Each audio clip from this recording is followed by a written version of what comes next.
In the following section, we will cover the statistics as well as reporting obligations pertaining to the subject sector. Following are the statistics pertaining to the reporting entities from the sectors of auditors and accountants who have signed up on GoML since its go live back in June 2019 up till 29th of December 2020. Following are the number of reports filed by the subject sectors during the aforementioned time period. Looking at these numbers, we would strongly like to urge the reporting entities to spiral up their reporting regimes. In the upcoming slides, let's go over the responsibilities and obligations of Designated Compliance Officer or the MLRO. More often than not, we come across queries with regards to the apt timeline of filing the suspicious reports as to what's the opportune stage at which the reporting entity should file the report to the FIU. While we understand that this query has inherent subjectivity, as circumstances might vary from case to case. However, the following two excerpts from the pertinent laws and the bylaw indicate that the reports have to be filed as soon as possible, or in other words, without any delay. In terms of GoML as a tool, the reporting entities must understand that this is the only or solely available option for them to file suspicious reports to the FIU. In other words, the FIU does not entertain reports which may be filed by any other means such as emails, hard copy letters, CDs, USB pen drives, etc. It's imperative that the report is filed using the appropriate report type which is commensurate to the rationale of reporting. Also, it will be vital for the technology teams of the reporting entities to understand the various methodologies which can be used to file reports and design the SOPs as such. Web-based reporting is a relatively basic method wherein the reporting entity has to key in the data in a web-based form. However, the more advanced and efficient way of reporting is the XML integration, where GoML and the institution's core bank systems can be linked. Such an integration may save a lot of manual or human inputs, in turn making the reporting process more time and resource efficient. You can reach out to our technical team for assistance should you need guidance in this regard. Of course, after having gone through the relevant guides, which would be discussed in the following slides. In this slide, let us go over certain key procedures which may be important from the standpoint of reporting.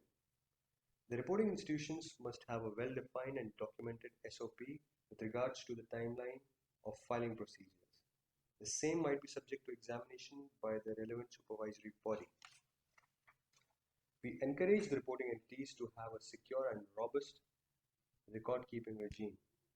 The draft reports initiated at the reporting entities are only valid for 15 days. As such, it's imperative that the reporting entities finalize and execute the submission before the stated time frame, after which the drafts will get automatically deleted from the system. The receiving GoML systems at the FIU's end automatically accepts or rejects the report. All reports are accepted as long as they successfully clear the XML and then the business rejection rules. The business rejection rules are available for you to go through on the GoML web. In the event of rejection, the reason or reasons of rejection are specifically spelled out, and the reporting entity can revert the draft after fixing or rectifying the highlighted errors.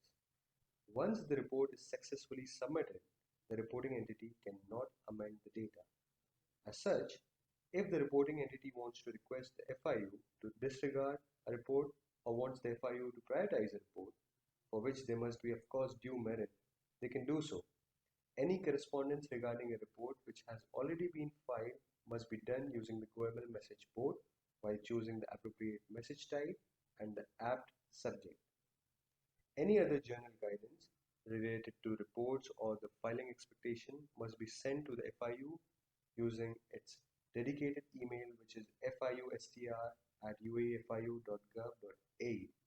However, for technical queries regarding the GoML system, the registration of users, etc., might be sent to goml@uaefiu.gov.ae.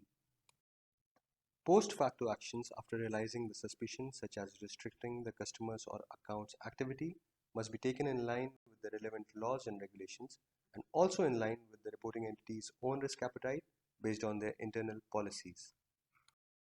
There are situations at times wherein the compliance regimes are confused if their actions might lead to tipping off.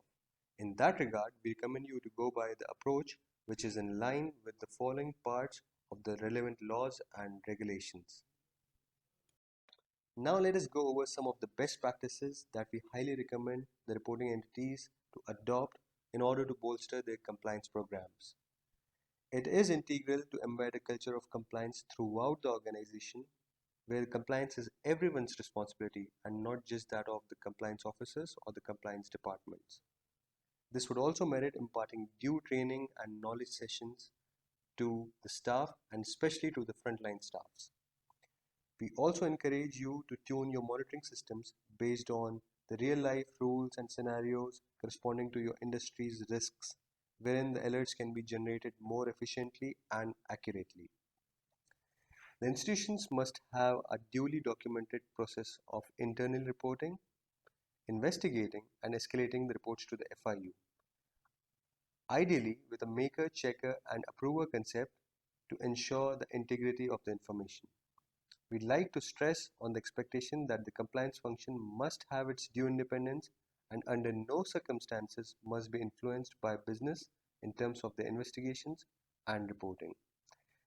The MLRO and the Deputy MLRO must be the key focal points for liaising with the FIU and should be available at all times to answer queries which might be addressed to them at any given point of time. Upon the successful submission of any report, the FIU sends an acknowledgement to the reporting entity about the receipt of the report.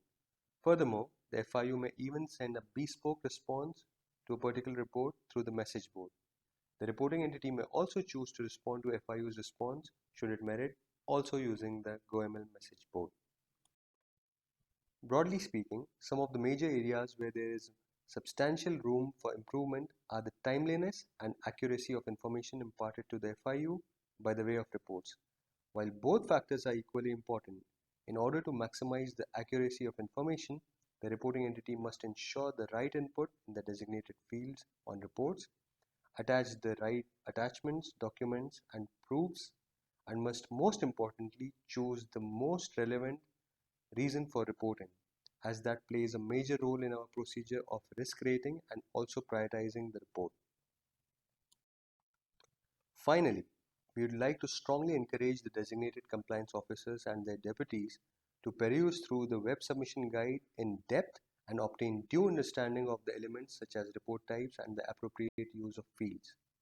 We'd like to take this opportunity to thank you for your cooperation, and we look forward to constructive engagement with you as we go further. Thank you.